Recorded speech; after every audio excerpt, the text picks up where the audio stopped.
Hello, everybody. I'm a practicing therapist and a doctoral student of psychology. Today, I wanted to go over some signs that an avoidant regrets losing a special person, that particular special person. And this was requested a couple times, where a lot of you guys wanted something a little bit more about somebody who is broken up with their avoidant partner, instead of just always particularly relationship oriented. And so this one is that video for y'all. And the very first one, which I believe is the most common, and I think a lot of people don't realize this is what's happening, is the avoidant individual actually expresses a desire to be friends and remains in contact with you. They express interest in friendship, especially if they want to spend time together. This is usually because they have an ongoing affection. And sometimes it's because they do miss your company, and it's hard for them to conceptualize, at least at this stage, that the lack of your company is what's creating some sort of longing. And so they do realize that to some level, and so they're trying to connect with you from a friendship point. But the reason why they don't lean into romantic is because they're still struggling with some of those original issues that caused the relationship to break up in the first place. Whether it was you or them, they're still battling those wounds. And so it's not the lack of love for you. It's not. It's just the reason the relationship ended. And so they still want to be with you to some extent, which is why they desire to be friends. Now, a lot of people wonder, okay, if this means that they desire to be friends, will it mean that they will never want to be romantic again? That's not true. I actually have a couple patients where being friends with that person sometimes allows them to process the breakup and want to recognize that your company matters to them. And when they're in that friendship situation with you, sometimes what happens is they feel that it's not enough by actually engaging in that. And they realize, okay, this is not enough, so I think I want to go ahead and reintroduce romance into this relationship. That does happen sometimes, not all the time, but it does happen. The next sign that an avoidant individual actually regrets losing you is because they actually do try to change, and it's genuine. They may actually do certain things that reflect personal growth. They may break particular habits that they used to have, maybe things that you didn't like, maybe certain substance use or anything like that. And this is only for informational purposes, right? Anything like that where they felt was probably something that maybe made you leave or broke the relationship, they start quitting that. They might even go into therapy. Interesting enough, a lot of avoidant individuals, actually not a lot of them, I would say like maybe 10 to 15% of my overall caseload has been where they feel the relationship is on the rocks to some extent, or like it's to the point where they feel like they could break up, and so they actually start going to therapy. It's not the most common. It's actually one of the lesser reasons they come into therapy, but avoidants are very resistant to therapy in general. So that's not really a good marker, but you start seeing personal growth in general. They also acknowledge what they did wrong. This one is actually more common with avoidants just in general, because avoidant individuals, they probably felt in general throughout the relationship that they were not doing their best effort to save the relationship. A lot of them might admit that they were stubborn. They didn't realize how far they have gotten. And so they recognize that they wanted to change and they want to admit their wrongdoing. They might even say it to you. They might say something like, I've changed, or I wish I realized this sooner. You might hear them actually say this, okay? The next one is that this person actually apologizes to you. They may even repeat apologies, right? Sometimes it might come a little bit out of nowhere, it might sound like. And it's simply because a lot of avoidant individuals, they might not be good with structuring conversations with other individuals just because they have avoided deep connection for a long time. And so the apology might feel very random to you, and it might feel like they don't mean it or it's inauthentic, but genuinely avoidant individuals, especially if you guys broke up, they're apologizing, it means a lot to them.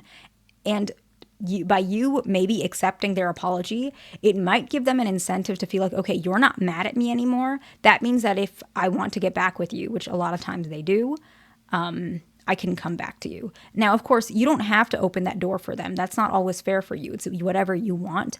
I just wanted to make this video to let you know, at least if this is happening, your partner obviously regrets losing you, okay? The next one is that they reach out after like a long silence. This is both male and female avoidance, but I actually notice the way they communicate, male and female avoidance, they might communicate it a little bit differently, depending, not all the time. But I've noticed males more often than females might say something like, hey, how have you been?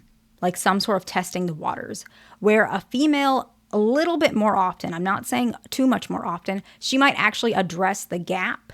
Like she might say something more like, I've been thinking of you and it's been a long time. She might be a little bit more willing to say that, where males, they might test the waters a little bit more, if that makes sense.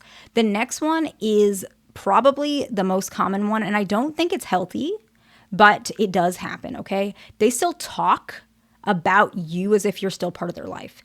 This is not really, this can be a sign of other things as well. Like it is kind of abnormal psychologically, and it's not always a good thing, but I do see it with all attachment styles that are insecure, not secure, but like anxious, fearful, and avoidant. They all do this when they are still struggling to deal with you being absent from their life. They start talking about you as if you're still part of their life. They might say things that refer to you guys as we, ours, more likely talking about the past relationship, like past experiences, but they might use familiar language, like still using the nickname. They might even say something, this is where it could get a little bit strange. They might still address you as their girlfriend or boyfriend. And that's not always a good thing, but it does happen, right? I see it actually most common with people with personality disorders, if I'm being honest, but avoidants do it too. Just something to keep in mind, okay? They might say something like, yeah, we're just going through a rough patch. Instead of actually acknowledging, because they're in denial of the pain of you being gone, they might just say, yeah, we're just going through a rough patch. Or like, my wife is just mad at me. She's going to come back home. It's still a form of denial. However, sometimes what avoidants do, more particular with dismissive avoidance, they do acknowledge the relationship is over, but they might have a hard time just accepting it from their own self. So they might say something like, you know, our past is important to me, or our future still matters to me. So they don't necessarily deny that the relationship is over, but they still keep the door open for themselves, hoping that they can get back with you. That is not as strange. That's not as abnormal. That might even be a good thing, but it's just something to keep in mind. The difference is between that, okay? The next one is that this is more common with female avoidance. They bring up the what-ifs to you. They might say something like, have you ever thought what it would be like if we stayed together? Or I wonder if we did X, Y, and Z. Do you think we'd still be together? They might even say something more like, I feel like in another life we're meant to be together. More common with female avoidance, male avoidance do that too, okay? And so these are some of the reasons that avoidant individuals might express or behave that they regret losing you. But I do want to mention one thing. If an avoidant regrets losing you, it's not that they're always ready to re-engage. It might be, okay? And so that's up to you to decide if you want to allow them in, because sometimes what happens, not all the time, you can re-engage and the same issues will come up, or they might be waiting for you to reach out, to which you feel very frustrated and confused because you don't understand if they want you or not. So each person is different. You know your partner best. If you think that it's a good idea to reintroduce that connection, go ahead and do that. If you feel like they still need to process or you're not ready, take that time, because usually what ends up happening is avoidance will at one point, not all of them, but they will reach out to try and actually reconnect. And obviously I did not write that exact one in here because that one is extremely obvious, right? But we might as well top it off and say the last way an avoidant regrets losing you is they ask you to get back together, right? But of course, if they don't do that, that doesn't mean they don't regret losing you. I hope this video was helpful to somebody. Please like, subscribe, and I'll see you in the next one.